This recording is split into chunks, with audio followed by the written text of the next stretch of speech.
Respected director sir, principal ma'am, all teachers and students, good morning. बड़े पछताए भगवान। एक बार एक राक्षस को अचानक क्या सूझी कि वह अपना राक्षसीपन छोड़ घोर तप करने बैठ गया। उसकी तपस्या को अभी 1 माह भी पूरा नहीं हुआ था कि जल्द ही बिगड़ जाने वाले तथा भोले भंडारी के नाम से पहचाने जाने वाले हिंदुओं के एक प्रसिद्ध देवता शंकर उस राक्षस से प्रसन्न हो गए और इस कदर प्रसन्न हो गए कि सीधे वरदान देने उसके सामने प्रकट हो गए। उधर राक्षस तो शंकर को देखते ही बुरी तरह चौंक गया। वह थोड़ा उदास होकर बोला, महाराज आप कहाँ पधार गए? मैंने तो कुछ शास्त्र पढ़े थे कि जिसमें विश्वामित्र की तपस्या भंग करने उर्वशी और मेनका नामक अप्सराएं आई थी, और सच कहूँ तो मैं भी उन्हीं का इंतजार कर रहा था। उसकी बात सुन एक क्षण को तो शंकर बुरी तरह चौंक गए।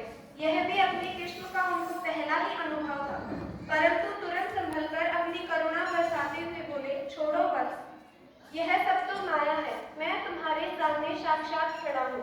तुम अपने योग्य कोई जीवन बढ़ाने वाला वरदान मांगे। इधर राक्षस को भी बात समझ में आ गई। जो नुकसान होना था वह तो हो ही गया था। लेकिन अब जब महाराज प्रकट हो ही गए हैं तो कुछ न कुछ मांगकर कम से कम नुकसान की भरपाई तो कर ली जाए।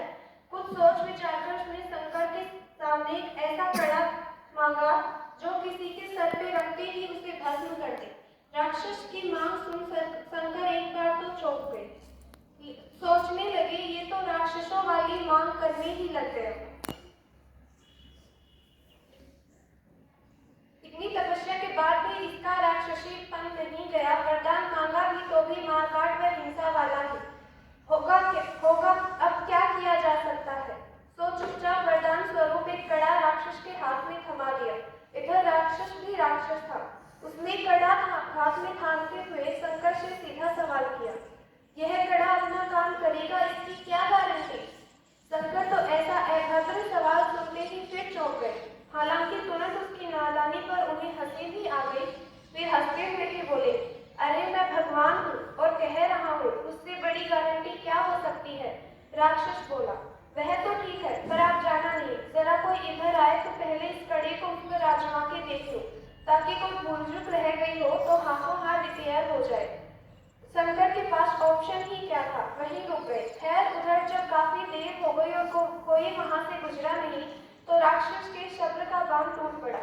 वह तुरंत हाथ में रखा कड़ा शंकर के सिर की ओर बढ़ाते हुए बोला, मैं अब और इंतजार नहीं कर सकता। कोई नहीं आ रहा तो आपके ही सर पे रख के कड़े का ट्रायल ले लेता हूँ। आप भस्म हो गए तो बात पक्की, वरना रिपेयर कर देना। इतना सुनते ही शंकर तो सर के बल भाग खड़े हुए।